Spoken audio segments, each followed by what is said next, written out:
الحمد لله نحمده ونستعينه ونؤمن به ونتوكل عليه ونعوذ بالله من شرور أنفسنا ومن سيئات أعمالنا من يهده الله فلا مضل له ومن يضلل فلا هادي له وأشهد أن لا إله إلا الله وحده لا شريك له وأشهد أن محمدا عبده ورسوله أرسله بالهدى ودين الحق ليظهره على الدين كله ولو كره المشركون اللهم صل على محمد وعلى آل محمد كما صليت على إبراهيم وعلى آل إبراهيم إنك حميد مجيد اللهم بارك على محمد وعلى آل محمد كما باركت على إبراهيم وعلى آل إبراهيم إنك حميد مجيد أما بعد فإن خير الكلام كلام الله وخير السنن سنن محمد صلى الله عليه وسلم وشر الأمور محدثاتها وكل محدثة بدعة وكل بدعة ضلالة وكل ضلالة في النار أعوذ بالله من الشيطان الرجيم بسم الله الرحمن الرحيم يا أيها الذين آمنوا اتقوا الله حق تقاته ولا تموتن إلا وأنتم مسلمون بسم الله الرحمن الرحيم يا أيها الناس كلوا مما في الأرض حلالا طيبا ولا تتبعوا خطوات الشيطان إنه لكم عدو مبين إنما يأمركم بالسوء والفحشاء وأن تقولوا على الله ما لا تعلمون സത്യവിശ്വാസികളെ റഹ്മാനായ റബ്ബ് സുബ്ഹാനഹു വ തആലയുടെ നിയമ നിർദ്ദേശങ്ങൾ കഴിവിന്റെ പരമാവധി ജീവിതത്തിൽ പാലിക്കാൻ ശ്രമിച്ചുകൊണ്ട് തഖ്വയോടെ ജീവിക്കണേ എന്ന് പ്രത്യേകമായി ഓർമ്മപ്പെടുത്തുകയാണ്. അല്ലാഹു സുബ്ഹാനഹു വ തആല നമുക്കെല്ലാം അതിന് തൗഫീഖ് പ്രദാനം ചെയ്യുമാറാവട്ടെ. ജീവിതത്തിന്റെ എല്ലാ മേഖലയിലും അല്ലാഹു തആല ഖൈറും ബറക്കത്തും ധാരാളമായി നമ്മിലെല്ലാം വർഷിക്കുമാറാവട്ടെ. രോഗികൾക്ക് അല്ലാഹു ശിഫ പ്രദാനം ചെയ്യുമാറാവട്ടെ. നമ്മിൽ നിന്ന് മരണപ്പെട്ടു പോയ എല്ലാ വിശ്വാസികൾക്കും അല്ലാഹു സുബ്ഹാനഹു വ തആല മഗ്ഫിറത്തും റഹ്മത്തും നൽകി അനുഗ്രഹിക്കുമാറാവട്ടെ. വിശുദ്ധ ഖുർആൻ സൂറത്തു ബഖറയിലെ 168-69 ആയത്തുകളാണ് ഓതി വെച്ചത്. കഴിഞ്ഞ ഖുതുബയിൽ നാം സൂചിപ്പിച്ചത് കടബാധ്യതയുമായി ബന്ധപ്പെട്ട വിഷയങ്ങളായി. സാമ്പത്തിക രംഗത്ത് എല്ലാ അർത്ഥത്തിലും വിശുദ്ധി കാത്തുസൂക്ഷിക്കുക എന്നത് ഏറെ ഗൗരവമായി പ്രമാണങ്ങൾ പരിചയപ്പെടുത്തിയ കാര്യമാണ്. മാത്രവുമല്ല റസൂലുള്ളാഹി സ്വല്ലല്ലാഹു അലൈഹി വസല്ലം തങ്ങൾ പറഞ്ഞു, യഅതി അലന്നാസി സമാൻ ലാ യുബാലിൽ മർഉ മാ അഖദ മിൻഹു. ആളുകൾക്ക് ഒരു കാലഘട്ടം വരാനുണ്ട്, അന്ന് ജനങ്ങൾ പരിഗണിക്കുക പോലുമില്ല ഏതു വഴിയിലൂടെയാണ് പണമുണ്ടാക്കുന്നത് എന്ന കാര്യം. അമിനൽ ഹലാൽ അമിനൽ ഹറാം, ഹലാലായ വഴിക്കാണോ അതല്ല ഹറാമായ വഴിക്കാണോ സമ്പാദിക്കുന്നതൊന്നും നോക്കാതെ കിട്ടുന്ന ഏത് വഴിയിലും പണമുണ്ടാക്കുന്ന ഒരു കാലഘട്ടം ആളുകൾക്ക് വരാനുണ്ട് എന്ന് റസൂലുള്ളാഹി സ്വല്ലല്ലാഹു അലൈഹി വസല്ലം പഠിപ്പിച്ച ഇമാം ബുഖാരി സ്വഹീഹ് ബുഖാരിയിൽ 2059 ഹദീസായി റിപ്പോർട്ട് ചെയ്തിട്ടുണ്ട്. വിശുദ്ധ ഖുർആൻ ആവർത്തിച്ച് പരിചയപ്പെടുത്തിയ ആശയമാണ് ഞാൻ ഓതിവെച്ച ആയത്തിലെയും ആശയം. യാ അയ്യുഹന്നാസ് കുലൂ മിമ്മാ ഫിൽ അർളി ഹലാലൻ ത്വയ്യിബ. അല്ലയോ മനുഷ്യരെ, നിങ്ങൾ ഭക്ഷിക്കേണ്ടത് ഹലാലും ത്വയ്യിബായതാണ്, അനുവദനീയമായതും വിശുദ്ധമായതും. അതാ ഹലാലും ത്വയ്യിബ്. ഹലാലായാൽ മാത്രം പോരാ, അതിന്റെ കൂടെ ത്വയ്യിബ് കൂടിയാകണം, വിശുദ്ധമായതാകണം. അത് രണ്ടും ഒത്തതാണ് നിങ്ങൾ ഭക്ഷിക്കേണ്ടത് എന്ന് പറഞ്ഞ ശേഷം ഉടനെ പറഞ്ഞത് വലാ തത്തബിഉ ഖുതുവാതി ശൈത്വാൻ എന്നാണ്. പിശാചിന്റെ കാൽപ്പാടുകളെ നിങ്ങൾ പിൻപറ്റരുത്. അഥവാ ഹലാലും ത്വയ്യിബ് അല്ലാത്ത ഭക്ഷിക്കുക എന്നത് പൈശാചികമായ വഴിയാണ്. ആ വഴിയിലേക്ക് നിങ്ങൾ പോകരുത് എന്നാണ് ഈ ആയത്ത് നമ്മെ പഠിപ്പിക്കുന്നത്. സൂറത്ത് അൻഫാലിൽ അല്ലാഹു തആല പറഞ്ഞു, ഫകുലൂ മിമ്മാ ഗനിംതും ഹലാലൻ ത്വയ്യിബ വത്തഖുല്ലാഹ ഇന്നല്ലാഹ ഗഫൂറുർ റഹീം. നിങ്ങൾക്ക് സമ്പാദിച്ചുണ്ടാക്കാൻ കഴിഞ്ഞ ഹലാലായതും ത്വയ്യിബായതുമായതിനെ നിങ്ങൾ ഭക്ഷിക്കുക. വത്തഖുല്ലാഹ, അല്ലാഹുവിനെ നിങ്ങൾ സൂക്ഷിക്കുകയും ചെയ്യുക എന്ന് സൂറത്ത് അൻഫാലിൽ അല്ലാഹു തആല പരിചയപ്പെടുത്തുന്നുണ്ട്. സൂറത്ത് നഹ്ലിലും കാണാൻ സമാനമായ ആശയം. ഫകുലൂ മിമ്മാ റസഖകുമുല്ലാഹു ഹലാലൻ ത്വയ്യിബ വഷ്കുറു നിഅമത്തല്ലാഹ് ഇൻ കുൻതും ഇയ്യാഹു തഅബുദൂൻ. നിങ്ങൾ ഭക്ഷിക്കേണ്ടത് ഹലാലൻ ത്വയ്യിബ, ഹലാലായതിനെയാണ്, ത്വയ്യിബായതിനെ, വിശുദ്ധമായതിനെയാണ്.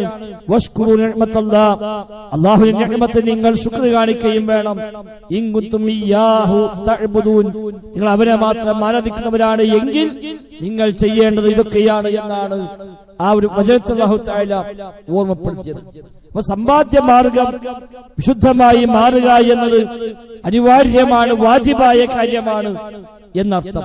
ഹറാമായ വഴിയിൽ സമ്പാദ്യമുണ്ടാകുന്നുവെങ്കിൽ ആ ഹറാമുകൾ നമ്മുടെ ശരീരത്തിന്റെ ഭാഗമായി, സമ്പാദ്യത്തിന്റെ ഭാഗമായി മാറുന്നുവെങ്കിൽ വലിയ നഷ്ടങ്ങളാണ് അത് മുഖേന വന്നു ചേരുക. പണ്ഡിതന്മാർ വിശദീകരിച്ചത് കാണാം. ഹറാമായ വഴി സമ്പാദിക്കുന്നുവെങ്കിൽ ഒന്നാമതായി അത് ബലാഉൻ അലാ സ്വാഹിബിഹി, അതിന്റെ ആൾക്ക് അതൊരു പരീക്ഷണമായി മാറുമെന്നാണ്. ആ സമ്പത്ത് നിഅമത്തല്ല, ആ സമ്പത്തിന് ബറക്കത്തല്ല, അതവന് പരീക്ഷണമായി മാറുകയും ആ സമ്പത്ത് കൊണ്ട് പ്രയാസപ്പെടുകയും അവന്റെ എല്ലാ സ്വസ്ഥതയും എല്ലാ സമാധാനവും നഷ്ടപ്പെട്ട് അതൊരു പ്രയാസമായി മാറുകയും ചെയ്യുന്ന സാഹചര്യം ഉണ്ടാകും. രണ്ടാമതായി പറഞ്ഞത് ഹറാമായ സമ്പാദ്യമുണ്ട് എങ്കിൽ ഖസ്വത്തുൽ ഖൽബ്, ഹൃദയം കടുത്തുപോകുമെന്നാണ്. മനസ്സ് കടുത്തുപോകും. ആ മനസ്സിന്റെ ലോലത, അതിന്റെ ഈമാനികമായ ചൈതന്യം നഷ്ടപ്പെട്ടു പോവുകയും ഒരു ഉപദേശവും ആ മനസ്സിലേക്ക് ഏശാത്ത വിധം എത്ര വലിയ ഉപദേശം കേട്ടാലും, എത്ര ഖുതുബ കേട്ടാലും, ആയത്തും ഹദീസും കൊണ്ട് ബോധിപ്പിക്കപ്പെട്ടാലും അതൊന്നും ഉള്ളിലേക്ക് കയറാത്ത വിധം അവന്റെ കൽബ് കടുത്ത കൽബായി മാറിപ്പോകുമെന്നാണ്. മൂന്നാമതായി ഇന്തിഫാഉ നൂരിൽ ഈമാൻ ഔ ലൗഉൽ ഈമാൻ, ഈമാനിന്റെ പ്രകാശം അവന്റെ മനസ്സിൽ നിന്ന് കെട്ടുപോകും. ഈമാന്റെ മാധുര്യം അനുഭവിക്കാൻ കഴിയില്ല. ആ ഒരു ടേസ്റ്റ്, ഹലാവത്തുൽ ഈമാൻ, ഈമാന്റെ മാധുര്യം നഷ്ടപ്പെട്ട് ആ ഒരു പ്രകാശ പ്രഭ അവനിൽ നിന്ന് ഇല്ലാതായി പോകും. നാലാമതായി അല്ലാഹു തആലയുടെ ഗളബ്, അവന്റെ കോപം അവനുണ്ടാകുമെന്നാണ്. അഞ്ചാമതായി അവന്റെ ദുആക്ക് പോലും ഉത്തരം കിട്ടുകയില്ല. അവന് മറ്റുള്ളവരും പ്രാർത്ഥിക്കുന്നുണ്ടാകാം, ആ പ്രാർത്ഥനക്കൊന്നും ഇജാബത്തില്ല. ഹറാമായ സമ്പാദ്യമാണ് എങ്കിൽ, ഹറാമായ ഭക്ഷണവും വസ്ത്രവുമാണ് എങ്കിൽ അവന്റെ ദുആക്ക് പോലും ഉത്തരമുണ്ടാവുകയില്ല എന്നാണ്. ഇങ്ങനെ വ്യത്യസ്തമായ നഷ്ടങ്ങൾ ഹറാമായ സമ്പാദ്യം വഴി ഓരോരുത്തർക്കും വന്നു ചേരാനുണ്ട് എന്നാണ് ആയത്തും ഹദീസും അടിസ്ഥാനമാക്കി പണ്ഡിതന്മാർ പരിചയപ്പെടുത്തിയിരിക്കുന്നത്. അവിടെ ആ രംഗത്ത് ഒരു കൃത്യമായ കണിശത, കൃത്യമായ ഒരു ബോധം നമുക്ക് ഉണ്ടാവേണ്ടതുണ്ട്. ഇബ്നു അബ്ബാസ് റളിയല്ലാഹു അൻഹു പറയുന്നതായി ഇമാം അബൂ ദാവൂദ് റഹിമഹുല്ലാഹു ഉദ്ധരിക്കുന്ന സ്വഹീഹായ റിപ്പോർട്ടിൽ കാണാം, കാന അഹ്ലുൽ ജാഹിലിയ്യ യഅകുലൂന അശ്യാഅ വയത്റുകൂന അശ്യാഅ തഖദ്ദുറൻ. ജാഹിലിയ്യ കാലത്തെ ആളുകൾ ചിലതൊക്കെ ഭക്ഷിക്കലുണ്ട്, ചിലതൊക്കെ ഒഴിവാക്കലുണ്ട്. ദീനിന്റെ ഭാഗമായിട്ടല്ല, പടച്ചറബ് പാടില്ല എന്ന് പറഞ്ഞുകൊണ്ടല്ല, അവർ മ്ലേച്ഛമായി കാണുന്നത് അവർ ഒഴിവാക്കും, അവർക്ക് നല്ലതായി തോന്നിയത് അവർ ഭക്ഷിക്കുകയും ചെയ്യും. അങ്ങനെ അല്ലാഹു തആല നബിയെ പറഞ്ഞയച്ചു, അവന്റെ കിതാബ് അവതരിപ്പിക്കുകയും ചെയ്തു. അല്ലാഹു തആല ഹലാലായതെല്ലാം ഹലാലാക്കി തന്നു, ഹറാമായതെല്ലാം ഹറാമാക്കി തരികയും ചെയ്തു. ഫമാ അഹല്ല ഫഹുവ ഹലാൽ വമാ ഹറമ ഫഹുവ ഹറാം. അല്ലാഹു തആല ഹലാലായി പഠിപ്പിച്ചതാണ് ഹലാൽ, അവൻ ഹറാമാക്കിയതെല്ലാം ഹറാം തന്നെയാണ്. വമാ സകത അൻഹു ഫഹുവ അഫ്വൻ. ഏതെങ്കിലും കാര്യം ഹലാലാണെന്നോ ഹറാമാണെന്നോ പ്രത്യേകം പറഞ്ഞിട്ടില്ല എങ്കിൽ അത് റബ്ബ് നമുക്ക് തന്ന ഇളവാണ് എന്ന് കണക്കാക്കാം എന്ന് പറയുകയും വിശുദ്ധ ഖുർആന്റെ ആയത്ത് ഖുല്ലാ അജ്ലു ഫീമാ ഉഹിയ ഇലയ്യ മുഹറമൻ അലാ ത്വാഇമി യത്അമുഹു എന്ന ആയത്ത് അത് തെളിവായിക്കൊണ്ട് ഇബ്നു അബ്ബാസ് റളിയല്ലാഹു അൻഹുമാ ഓതുകയും ചെയ്തതായി ഇമാം അബൂ ദാവൂദ് റഹിമഹുല്ലാഹ് ഉദ്ധരിക്കുന്നുണ്ട്. ഒരു സഹോദരങ്ങൾ, നമ്മുടെ സമ്പാദ്യങ്ങളൊക്കെ ഹലാലായിരിക്കും, ന്യായമായ വഴിക്ക് അധ്വാനിച്ചുണ്ടാക്കിയത്, തട്ടിപ്പും വെട്ടിപ്പും ഇല്ലാതെ, പലിശയുമായി ബന്ധപ്പെടാതെ, കൈക്കൂലി വാങ്ങാതെ, കൊള്ള ലാഭം ഉണ്ടാക്കാതെ, അഴിബുകൾ പൂഴ്ത്തിവെക്കാതെ, ഏൽപ്പിക്കപ്പെട്ട ചുമതലകൾ നിർവഹിക്കാതെ നേടുന്ന സമ്പാദ്യങ്ങളല്ലാതെ ന്യായമായ വഴി അധ്വാനിച്ചുണ്ടാക്കിയ പണമാവണം. അതല്ലെങ്കിൽ ന്യായമായ വഴിക്ക് സ്വതക്കയായോ ഹദിയായോ ലഭിച്ചതാവണം, അതുമല്ലെങ്കിൽ അനന്തരാവകാശമായി ലഭിച്ചതാവണം. ഇതൊക്കെയാണ് ന്യായമായ സമ്പാദ്യം എന്ന് പറയുന്നത്. അതല്ലാത്ത സമ്പാദ്യങ്ങളൊക്കെ ഈ പറയപ്പെടുന്ന നഷ്ടങ്ങളെല്ലാം ഉണ്ടാക്കി വെക്കുന്ന കാര്യമാണ്. ഒരുപക്ഷെ നല്ല വീടുണ്ടാകും, നല്ല വാഹനമുണ്ടാകും, ഇഷ്ടം പോലെ ബാങ്ക് ബാലൻസ് ഉണ്ടാകും, കാര്യങ്ങളൊക്കെ ഭംഗിയായി നടക്കുന്നുണ്ടാകും. അതുമാത്രം പോരല്ലോ, അതിനപ്പുറത്തേക്ക് ജീവിതമുണ്ട് എന്നല്ലേ നമ്മളൊക്കെ വിശ്വസിക്കുന്നത്. ഒരിക്കൽ നബി തങ്ങൾ സ്വഹാബത്തോട് പറഞ്ഞു, ഇസ്തഹയൂ മിനല്ലാഹി ഹഖൽ ഹയാ. നിങ്ങൾ പടച്ച റബ്ബിന്റെ കാര്യത്തിൽ നിങ്ങൾക്ക് ലജ്ജ വേണം. ഹഖൽ ഹയാ, ലജ്ജിക്കേണ്ട ക്രമപ്രകാരം മുറപ്രകാരം അല്ലാഹുവിന്റെ കാര്യത്തിൽ ലജ്ജിക്കണേ എന്ന് നബി തങ്ങൾ പറയുമ്പോൾ സ്വഹാബിമാരെ പറഞ്ഞു, നബിയേ യാ റസൂലല്ലാഹ് ഇന്നാ നസ്തഹയി മിനല്ലാഹ്, ഞങ്ങൾക്കെല്ലാം അല്ലാഹുവിന്റെ കാര്യത്തിൽ ലജ്ജയുണ്ടല്ലോ. അൽഹംദുലില്ലാഹ്, റബ്ബിനാണ് സർവസ്വയും, ലജ്ജയുണ്ട് ഞങ്ങൾക്ക് എന്ന് സ്വഹാബിമാർ പറയുമ്പോൾ നബി തങ്ങൾ പറയില്ല, അതല്ല ഞാൻ ഉദ്ദേശിച്ചത്. ആ ഒരു ലജ്ജ മാത്രം പോരാ, അതിനപ്പുറത്ത് ശരിയായ ലജ്ജ എന്ന് പറഞ്ഞാൽ അൻ തഹ്ഫദ റഅസ വമാ വഅ വഅൻ വൽ ബത്ന വമാ ഹവ. നിന്റെ എല്ലാ രംഗത്തും ശ്രദ്ധ വേണമെന്നാണ്. ഒന്നാമതായി നിന്റെ തല നീ ശ്രദ്ധിക്കണം. വമാ വഅ, ആ തലയിൽ നീ എന്തെല്ലാം കയറ്റുന്നുണ്ട്, എന്തെല്ലാം പഠിക്കുന്നുണ്ട്, എന്തെല്ലാം അറിയുന്നുണ്ട്, അതിന്റെ കാര്യത്തിൽ ലജ്ജ വേണം. ഹറാമായത് വായിക്കാനും പഠിക്കാനും കേൾക്കാനും വകുപ്പില്ല എന്നർത്ഥം. വൽ ബത്ന വമാ ഹവ, വയറിന്റെ കാര്യത്തിൽ ആ വയറ്റിലേക്ക് എന്തെല്ലാം ചെല്ലുന്നുണ്ട്, അല്ലാഹുവിനെ ലജ്ജിക്കണേ ആ വിഷയത്തിൽ എന്നാണ്. തിന്നാൻ പാടില്ലാത്തത്, കുടിക്കാൻ പാടില്ലാത്തത്, ഹറാമായ വഴിക്ക് സമ്പാദിച്ചത്, അതൊന്നും ആ വയറ്റിലേക്ക് എത്തിക്കൂടാ. വൽ തദ്കുരിൽ മൗത വൽ ബിലാ, അതേപോലെ മരണത്തെ ഓർക്കുക. നീ നുരുമ്പിപ്പോകാനുള്ളതാണ് എന്ന കാര്യം പ്രത്യേകമായി ഓർമ്മ വേണേ എന്നാണ്.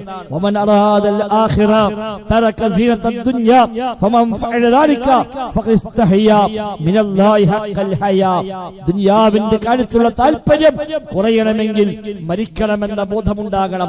മരിച്ച് ഞാൻ നുരുമ്പിപ്പോകാനുള്ളതാണ്, മണ്ണായി തീരാനുള്ളതാണ് എന്ന ആ ഒരു ഓർമ്മയുണ്ടാകണം.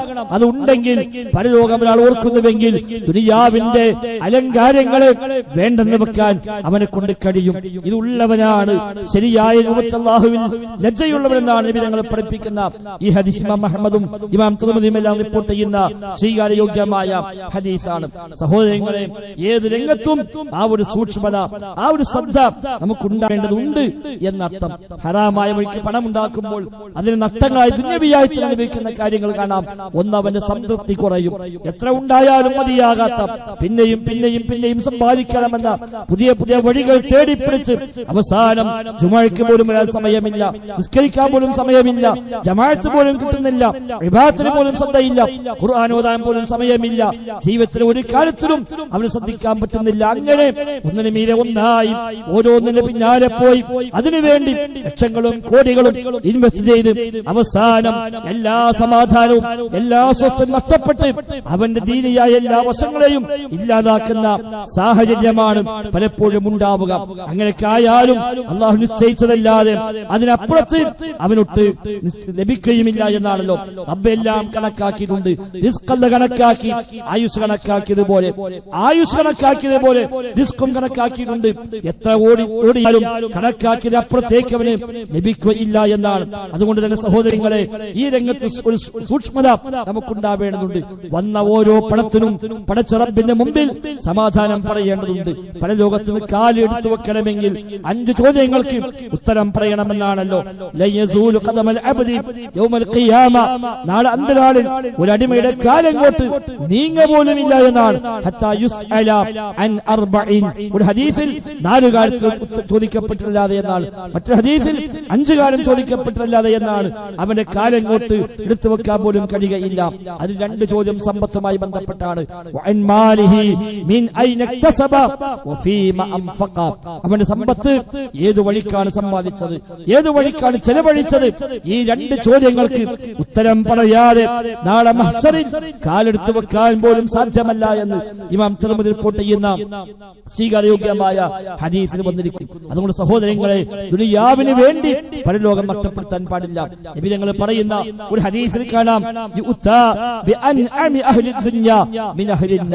ദുനിയാവിൽ ഏറ്റവും സുഖം അനുഭവിച്ച ഒരു മനുഷ്യൻ നാളെ പരലോകത്ത് നരകാവകാശിയാവുകയാണ്. അവനെ കൊണ്ടുവരുന്നു, എന്നിട്ട് അവൻ നാളെ പരലോകത്ത് നാളെ പരലോകത്ത് ആ നരകത്തിൽ ഒന്നവനെ മുക്കിയെടുക്കുന്നു, ഒറ്റ മുക്കല് ഒന്ന് മുക്കിയെടുക്കുന്നു. എന്നിട്ട് ചോദിക്കുന്നു, അല്ലയോ മനുഷ്യ, നീ ദുനിയാവിൽ സുഖങ്ങൾ അനുഭവിച്ചില്ലേ, ഒരുപാട് സൗകര്യങ്ങൾ ഉണ്ടായില്ലേ? എങ്ങനെയുണ്ടായി ദുനിയാവിൽ? സുഖിച്ചിരുന്നുവോ? നിങ്ങൾക്ക് അവിടെ ആശ്വാസവും സൗകര്യവും ഉണ്ടായിരുന്നുവോ എന്ന് ചോദിക്കുമ്പോൾ അവന്റെ മറുപടി, യാ റബ്ബി, ഇല്ല റബ്ബേ, ഒരൊറ്റ സുഖം ഞാൻ ദുനിയാവിൽ അനുഭവിച്ചിട്ടില്ല, ഒരാശ്വാസം എനിക്കുണ്ടായിട്ടില്ല. കാരണം ഈ സുഖങ്ങൾ മുഴുവനും നരകമൊന്ന് സ്പർശിക്കുന്നതോടുകൂടി അവനതെല്ലാം മറന്നുപോകുന്നു. അതൊന്നും സുഖമല്ല എന്ന് മനസ്സിലാകുന്നു. ഒറ്റ സ്പർശനം കൊണ്ട് മാത്രം നരകത്തൊന്ന് സ്പർശിച്ച് ഒന്നവനെ മുക്കി എടുത്തുകൊണ്ട് ചോദിക്കുമ്പോഴാണ് ഈ ഉത്തരമെങ്കിൽ കാലാകാലം, അറ്റമില്ലാത്ത കാലം ആ നരകാഗ്നിയിൽ ലോകങ്ങളുടെ തമ്മാടികളുടെ കൂടെ, ഫിർഔനിന്റെ കൂടെ, ഖാറൂനിന്റെ കൂടെ, അബൂജഹലിന്റെ കൂടെ, പിശാചുക്കളുടെ കൂടെ ആ നരകാഗ്നിയിൽ അറ്റമില്ലാത്ത കാലം വെന്തെറിയുന്ന സാഹചര്യം സഹോദരങ്ങളെ എത്രമേൽ ഭയാനകമാണ്. അതിനുവേണ്ടിയാണോ ഈ ഐഹികമായ ചെറിയ ചെറിയ നേട്ടങ്ങൾക്ക് വേണ്ടി അള്ളാഹുവിന്റെ ദീനിനെ, അവന്റെ അധ്യാപനങ്ങളെ എല്ലാം മറന്നു പോകുന്നത്? അത് ഉണ്ടായിക്കൂടാ. ഉള്ളത് തൃപ്തിപ്പെടുക, ഹലാലായ വഴിക്ക് അധ്വാനിച്ചിട്ട്, ഹലാലായ വഴിക്ക് ജോലി ചെയ്തിട്ട് പടച്ച റബ്ബ് എന്താണോ നിശ്ചയിച്ചത് അതിൽ തൃപ്തിപ്പെടുക, ഖനാഅത്ത്, ഉള്ളത് തൃപ്തിപ്പെടുക. എന്താ റബ്ബ് കണക്കാക്കിയത് ഉണ്ടാകും, അൽഹംദുലില്ലാ. എന്നും ഒരേപോലെ ആവില്ല. ചിലപ്പോൾ ആശ്വാസമാകും, ചിലപ്പോൾ പ്രയാസമാകും, ചിലപ്പോൾ പട്ടിണിയാകും, സുഭിക്ഷതയാകും. ആയിക്കോട്ടെ, അൽഹംദുലില്ലാ, എന്താണെങ്കിലും വേണ്ടില്ല. എന്റെ പരലോകം നഷ്ടമായിക്കൂടാ, എന്റെ സ്വർഗത്തെപ്പെട്ടുകൂടാ, നരകം സഹിക്കാവില്ല എന്ന ആ തിരിച്ചറിവാണ് സഹോദരങ്ങളെ നമുക്കുണ്ടാവേണ്ടത്. അതല്ലാത്ത പക്ഷം വലിയ നഷ്ടം നാളെ പരലോകത്ത് അനുഭവിക്കേണ്ടി വരുമെന്ന കാര്യത്തിൽ യാതൊരു സംശയവുമില്ല. അതുകൊണ്ട് ആ ഒരു ബോധം സഹോദരങ്ങൾ ഉണ്ടാകണം. നബി തങ്ങൾ പറയുന്ന, ഇമാം തിർമിദി റിപ്പോർട്ട് ചെയ്ത മറ്റു ഹദീസിൽ കാണാം,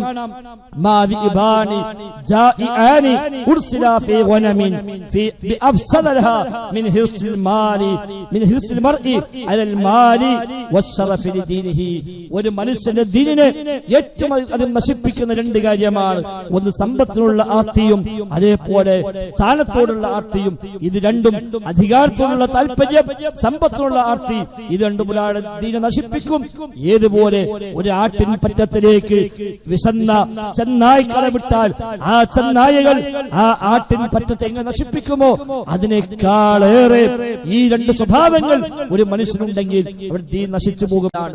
വലിയ ആളാവാനുള്ള താല്പര്യം, നേതാവാകാനുള്ള താല്പര്യം, സ്ഥാനമാനങ്ങൾ, അധികാരങ്ങൾ, അംഗീകാരങ്ങൾ കിട്ടാനുള്ള താല്പര്യം ഒരാളുടെ ദീനിനെ തകർത്ത് കളയും. അതേപോലെ സമ്പാദിക്കാനുള്ള ആർത്തി, എത്രയും പണം ഉണ്ടാക്കണമെന്ന, ഒരുപാട് ഉണ്ടാകണമെന്ന, വലിയ സമ്പന്നരാകണമെന്ന ആ താല്പര്യമുണ്ടെങ്കിൽ അതവന്റെ ദീനിനെ നശിപ്പിക്കുമെന്നാണ് നബി തങ്ങൾ ഈ ഹദീസിലൂടെ നമ്മെ പഠിപ്പിക്കുന്നത്. സഹോദരങ്ങളെ, അതുകൊണ്ട് തന്നെ എപ്പോഴും എന്റെ സമ്പത്ത് വിശുദ്ധമാകണമെന്ന ഒരു നിർബന്ധ ബുദ്ധി. കിട്ടുന്ന ഏത് വഴിക്കും പണം ഉണ്ടാക്കുകയല്ല, ഹക്കും ബാത്തിലും നോക്കാതെ, ഹറാമും ഹലാലും നോക്കാതെ, പലിശയായാലും വേണ്ടില്ല, അതേപോലെ കൈക്കൂലിയായാലും വേണ്ടില്ല, ഏത് കൊള്ളലാഭമായാലും വേണ്ടില്ല, ആ കാര്യം ദീനിയായി അനുവദിക്കപ്പെട്ടാണല്ലേ, അതൊന്നും പരിഗണിക്കാതെ പണമുണ്ടായാൽ മതി, വലിയ വീടുണ്ടാകണം, വലിയ വാഹനം ഉണ്ടാകണം, ഇഷ്ടം പോലെ പണമുണ്ടാകണം, അവനെപ്പോലെ ആകണം, അതേപോലെ വലിയ വലിയ വലിയ മേഖലകൾ വെട്ടിപ്പിടിക്കണമെന്ന ആ താല്പര്യം മാത്രമല്ല. ഹലാലായ വഴിക്കാണോ എത്രയും സമ്പാദിക്കാം, ഹലാലായ വഴിക്കോ എത്രയും സമ്പാദിക്കാം. ഇസ്ലാമിൽ ലിമിറ്റൊന്നുമില്ല, ഹക്ക് പ്രകാരമാകണമെന്ന് മാത്രമേയുള്ളൂ. അതേസമയം അവിടെ ഒന്നും പരിഗണിക്കാതെ ആർക്കാ നോക്കാൻ കഴിയുക? ഇക്കാലത്ത് പലിശ ഇല്ലാതെ ആർക്കാ കച്ചവടം ചെയ്യാൻ കഴിയുക? ഈ കാലത്ത് അതൊക്കെ നോക്കാൻ കഴിയുമോ? അങ്ങനെ ഹറാം ഹലാൽ നോക്കിയാൽ ഒന്നും നടക്കില്ല എന്നൊക്കെ ന്യായം പറയും. പക്ഷേ പടച്ച റബ്ബിന്റെ മുമ്പിൽ ഈ ന്യായങ്ങൾക്ക് ന്യായങ്ങളായി സ്വീകരിക്കപ്പെടുമോ എന്നാണ് നാം ആലോചിക്കേണ്ടത്. ഒരു കയ്യും കണക്കുമില്ല, ഒന്നും വെക്കയില്ല, ഒരു രേഖയും വെക്കുന്നില്ല. ആരാണ് ഹക്കെല്ലാം അതൊക്കെ പിടിച്ചടക്കി അതൊക്കെ നമ്മുടെ വയറ്റിലേക്ക് മാറുന്നുവെങ്കിൽ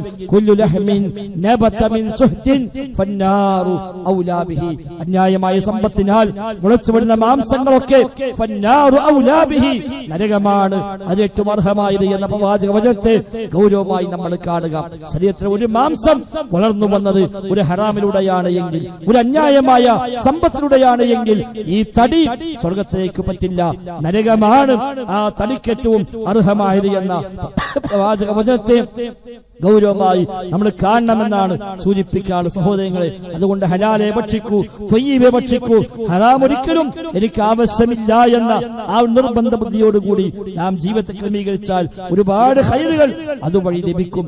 അതല്ലെങ്കിൽ ഈമാൻ പോൽ നഷ്ടപ്പെട്ട് ഹൃദയത്തിന്റെ ആ ഒരു മാധുര്യം, ഈമാന്റെ മാധുര്യം ഹൃദയത്തിൽ നഷ്ടപ്പെട്ട് അവന്റെ മനസ്സ് കടുത്തവനായി, അവന്റെ സ്വസ്ഥ നഷ്ടപ്പെട്ടവനായി, സമാധാനമില്ലാത്തവനായി ദുനിയാവിലുള്ള കാലം അങ്ങനെ അവൻ ജീവിച്ചു പോവുകയും അവസാന പരലോകത്ത് നരകത്തിൽ പോയി ചാടുകയും ചെയ്യുന്ന ആ ഒരു ഭാഗ്യം കെട്ട ആളുകളായി മാറാതിരിക്കാൻ നാം പരിശ്രമിക്കുക. അല്ലാഹു തആല തൗഫീഖ് പ്രദാനം ചെയ്യുമാറാവട്ടെ.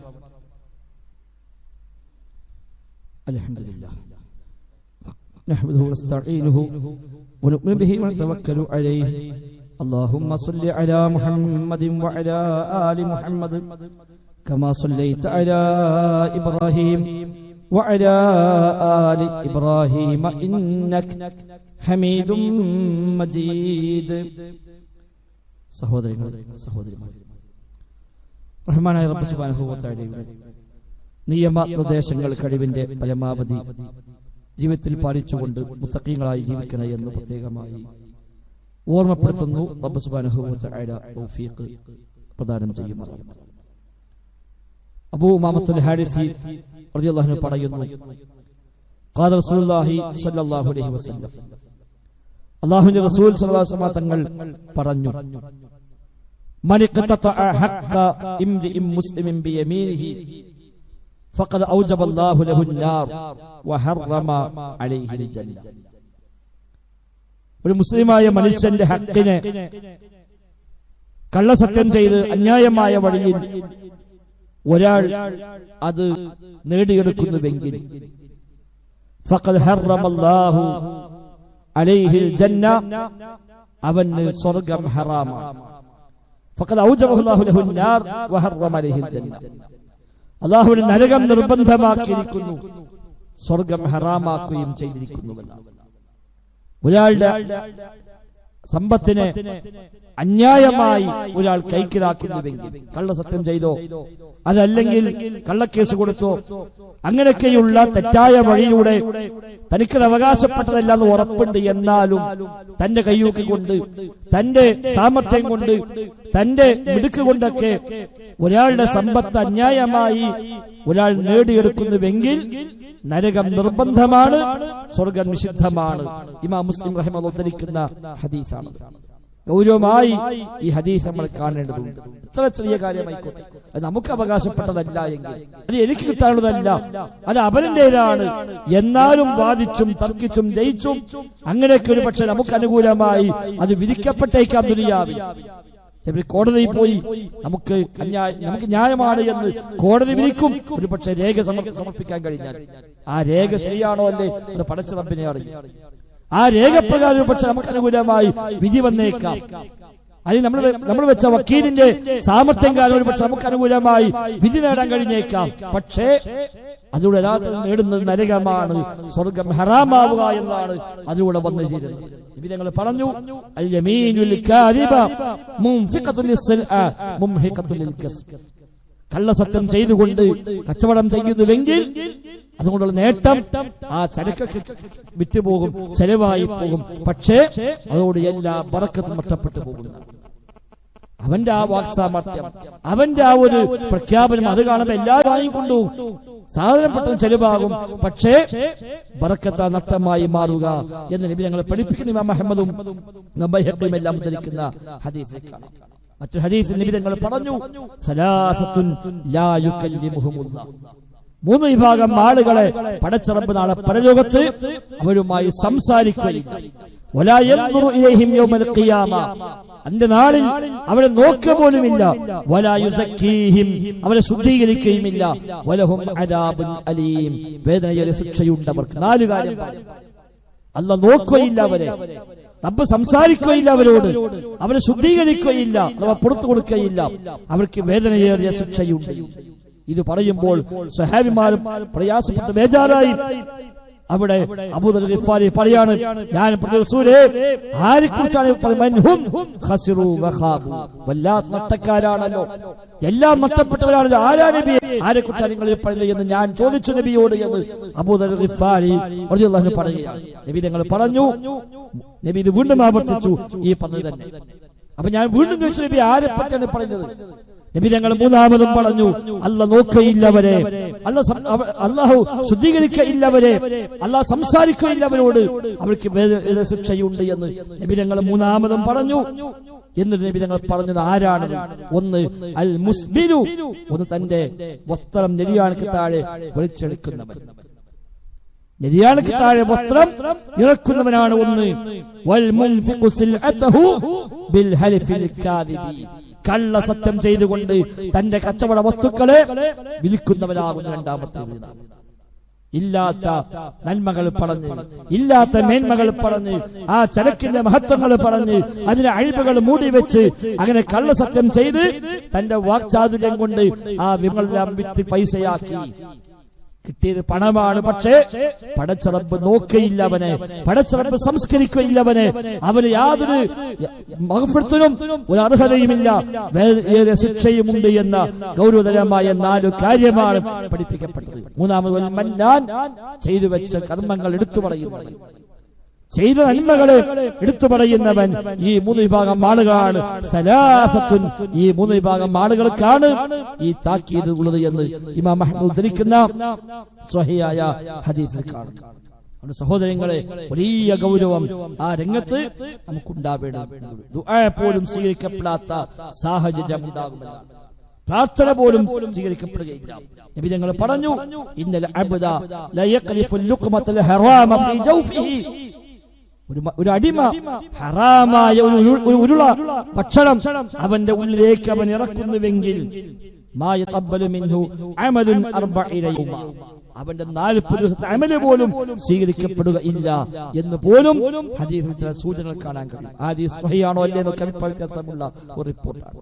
എന്താണെങ്കിലും ഗൗരവമായി നാം അതിനെ കാണേണ്ടതുണ്ട് എന്നർത്ഥം. അതുകൊണ്ട് തന്നെ നമ്മുടെ പ്രാർത്ഥന പോലും തട്ടിപ്പോകാൻ, അമലുകൾ പോലും ഒരുപക്ഷെ സ്വീകരിക്കപ്പെടാതെ പോകാൻ, എല്ലാ ബറക്കത്തും നഷ്ടമാവാൻ, ഈമാൻ ഇല്ലാതായി പോകാൻ, മനസ്സ് കടുത്തു പോകാൻ, പടച്ച റബ്ബിന്റെ കോപം ലഭിക്കാൻ എല്ലാമുള്ള കാരണമാണ് ഹറാമായ അന്യായമായ സമ്പാദ്യങ്ങൾ എന്നത്. അതുകൊണ്ട് എപ്പോഴും ഹലാലും ഹറാമും നോക്കി, ഹക്കും ബാത്തിലും നോക്കി, തനിക്ക് ഹക്കായതു മാത്രം, ഹലാലായതു മാത്രം സമ്പാദിക്കാൻ നാം കണിശമായ നിലപാട് സ്വീകരിക്കുക. അതിന്റെ പേരിൽ എന്തൊക്കെ നഷ്ടം വന്നാലും ശരി, അതൊന്നും നഷ്ടമല്ല എന്ന് തിരിച്ചറിയുകയും നാളെ പരലോകം നഷ്ടപ്പെട്ടാൽ അതാണ് ഏറ്റവും വലിയ നഷ്ടം എന്നുള്ളത് നാം മറക്കാതിരിക്കുകയും ചെയ്യുക. അല്ലാഹു തആല നമുക്കെല്ലാം അവന്റെ ഇഷ്ടദാസന്മാരെ ജീവിക്കാനും ഈമാനോടെ മരിക്കാനുമുള്ള തൗഫീഖ് നൽകി അനുഗ്രഹിക്കുമാറാവട്ടെ. ജീവിതത്തിലെ എല്ലാ രംഗത്തും അല്ലാഹു തആല ഖൈറും ബറക്കത്തും പ്രദാനം ചെയ്യുമാറാവട്ടെ. നമ്മുടെ ദീനീ സംരംഭങ്ങളെ കാര്യമായി സഹായിച്ച് നമ്മൾ വളരെ പ്രധാനപ്പെട്ട നമ്മുടെ സഹോദരൻ കോട്ടക്കൽ സ്വദേശി ഖാലിദ് ഹാജി ഇന്നലെ മരണപ്പെട്ടു. അല്ലാഹു തആല അദ്ദേഹത്തിന്റെ ഖബറിടം വിശാലമാക്കി കൊടുക്കുമാറാവട്ടെ. മഗ്ഫിറത്തും റഹ്മത്തും നൽകി അനുഗ്രഹിക്കുമാറാവട്ടെ. സ്വർഗ്ഗത്തിൽ ഒരിടം നൽകി അദ്ദേഹത്തെയും നമ്മയും എല്ലാം അല്ലാഹു തആല അനുഗ്രഹിക്കുമാറാവട്ടെ. അല്ലാഹുമ്മ റബ്ബന ആതിന ഫിദ് ദുനിയ ഹസന വഫിൽ ആഖിറതി ഹസന വഖിനാ അദാബന്നാർ. അല്ലാഹുമ്മ المؤمنين والمؤمنات والمسلمين والمسلمات الأحياء منهم والأموات إنك مجيب الدعوات وقاضي الحاجات ربنا اصرف عنا عذاب جهنم إن عذابها كان غراما إنها ساءت مستقرا ومقاما ربنا اصرف عنا عذاب جهنم إن عذابها كان غراما إنها ساءت مستقرا ومقاما ربنا اصرف عنا عذاب جهنم إن عذابها كان غراما إنها ساءت مستقرا ومقاما ربنا تقبل منا ربنا تقبل منا ربنا تقبل منا إنك أنت السميع العليم وتب علينا إنك أنت التواب الرحيم وصلى الله وسلم على محمد وآله وصحبه أجمعين والحمد لله رب العالمين.